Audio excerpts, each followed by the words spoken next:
Champions লিগের মঞ্চ, যেখানে কোনো রোমাঞ্চের অন্ত নেই। লিগ পর্বের শেষ দিনে নাটকীয়ভাবে ২৪তম দল হিসেবে প্লে অফে জায়গা করে নেয়া বেনফিকার সামনে আবারও হিমালয় সমান বাধা। প্রতিপক্ষ ১৪ বারের চ্যাম্পিয়ন রিয়াল মাদ্রিদ। তবে এস্তাদিও দ্য লুজে দ্য ইগলসরা যে কতটা ভয়ঙ্কর তার প্রমাণ মাদ্রিদিস্তা পেয়েছে কদিন আগেই। লস ব্লাঙ্কোদের বিপক্ষে জয়ের স্মৃতি এখন হোসে মরিনহোর শিষ্যদের সবচেয়ে বড় অনুপ্রেরণা। যদিও সবশেষ ৮ ম্যাচের ৫টিতেই হেরেছে তারা, কিন্তু সাম্প্রতিক ফর্ম আবারও কথা বলছে পর্তুগিজ ক্লাবটির পক্ষে। শেষ ৫ ম্যাচের ৪টিতেই জয়ের হাসি এসেছে বেনফিকা, যা রিয়ালের বিপক্ষে মাঠে নামার আগে বাড়তি আত্মবিশ্বাস যোগাচ্ছে ওটামেন্ডি ডি মারিয়াদের। এটাকে মিরাকেল কেন বলছেন? রিয়াল মাদ্রিদ অসাধারণ দল আমরা জানি, কিন্তু আমরা মাঠে ভালো খেলে এসেছি। আজও সেই চেষ্টা করব। আমি জানি কাজটা অনেক কঠিন, কিন্তু তাই বলে পিছিয়ে যাওয়ার উপায় তো নাই।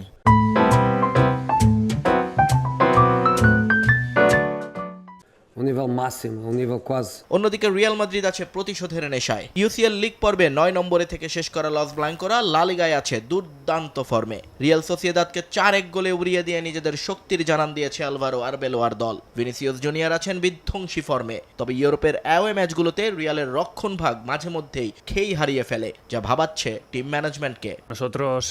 আমাদের একটা পারফেক্ট ম্যাচ খেলতে হবে। প্রতিপক্ষ নয়, আমাদের নিজেদের শক্তিতে বিশ্বাস রাখতে হবে। ডিফেন্স অফেন্স সবাইকে একটা টিম হয়ে খেলতে হবে। সেট পিস পেলে সেটাকে সর্বোচ্চ কাজে লাগাতে হবে।